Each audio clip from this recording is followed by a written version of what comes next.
5 ಎಕರೆ ಸಂಪಾದನೆ ಮಾಡಿದ್ರೆ 1 ಎಕರೆ ಸಂಪಾದನೆ ಮಾಡಿದ್ರೆ ತೋರಿಸ್ಬೇಕು. ತೆಂಗಿನಲ್ಲೂ ಅದೇ ಬರ್ತಾ ಇರ್ಬೇಕು. ಆಮೇಲೆ ನೆಕ್ಸ್ಟ್ ನಮ್ಗೆ ಅಡಿಕೆಲ್ಲ ಅದೇ ಬರೋದಿಲ್ಲ ಈಗ ಸದ್ಯಕ್ಕೆ. ಈಗ ನಮ್ಗೆ ಖರ್ಚಿಗೆ ಬೇಕೇ ಬೇಕು ದುಡ್ಡು. ಹಾಗೆ ಮಾಡೋದು ಒಂದು ಪಪ್ಪಾಯಿ, ಇದು ನಂದು ಈ ಕಡೆಗೆ, ಅದ್ ಕೆಳಕ್ ನಂದು, ಇದರಿಂದ ಆಚೆ ಕಡೆಗೆ ನಂದು, ಇದು ನಂದಲ್ಲ. ಇನ್ನಾದ್ರು ಮನೆಗೆ ಸಪೋಟ ಅಲ್ಲೂ ಸ್ವಲ್ಪ ಐತೆ, ಇಲ್ಲೊಂದ್ ಸ್ವಲ್ಪ.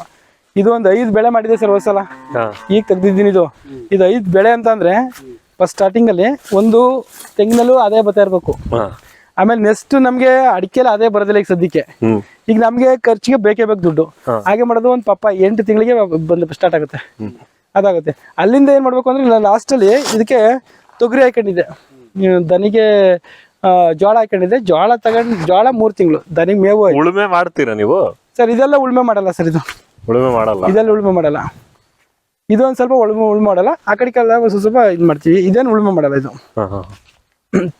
ಅಂದ್ರೆ ಏನಪ್ಪಾ ಅಂದ್ರೆ ಸರ್, 1 ಎಕರೆಲಿ ಸಂಪಾದನೆ ಮಾಡ್ತಾರೆ. 5 ಎಕರೆ ಇಟ್ಕೊಂಡ್ರು 1 ಎಕರೆಲಿ ಏನ್ ಸಂಪಾದನೆ ಮಾಡ್ತಾರೆ, 5 ಎಕರೆ ಸಂಪಾದನೆ ಮಾಡಿದ್ರೆ 1 ಎಕರೆ ಸಂಪಾದನೆ ಮಾಡಿದ್ರೆ ತೋರಿಸ್ಬೇಕು.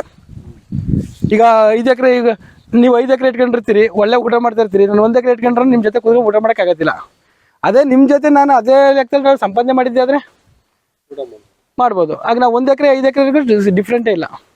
ಈಗ ಅದೇ ಕಾನ್ಸೆಪ್ಟ್ ಇದು ಮಾಡಿದ್ದೆ ಸರ್. ಇದು ಒಂದು ತೆಂಗು ಅದೇ ಬರ್ತಾನೆ ಇರ್ತದೆ, ನೆಕ್ಸ್ಟ್ ಅಡಿಕೆ ಅದರಲ್ಲೂ ಅದೇ ಬರ್ತಿರ್ತದೆ, ನೆಕ್ಸ್ಟ್ ಒಂದು ಪಪ್ಪಾಯಿ ಅದರಲ್ಲೂ ಅದೇ ಬರ್ತಿರ್ತದೆ.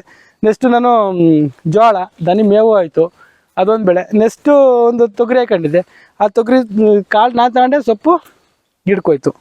ಇದಕ್ಕೆಲ್ಲ ಹನಿ ನೀರಾವರಿನೇ ಮಾಡಿದ್ದೀನಿ ಸರ್. ನೀರಿನ ನಿರ್ವಹಣೆ ಎಲ್ಲ ಹನಿ ನೀರಾವರಿನೇ.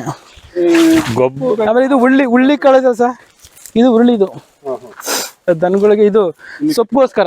ಗೊಬ್ಬರದ ನಿರ್ವಹಣೆ ಎಲ್ಲ ಇದು ಹಸಿ ಎಲ್ಲ ಗೊಬ್ಬರನ ಮಾಡ್ಕೊಂತೀನಿ, ಮತ್ತೆ ಜೀವಾಮೃತ, ಮತ್ತೆ ಇದು ಎರೆಹುಳ ಗೊಬ್ಬರ ಮಾಡ್ಕೊಂಡಿದ್ದೀನಿ. ಸೊ ಅದು ಸಾವಯವ ಪದಾರ್ಥನ ಯೂಸ್ ಮಾಡ್ಕೊಂಡು ಇದು ಮಾಡೋದು. ಇದು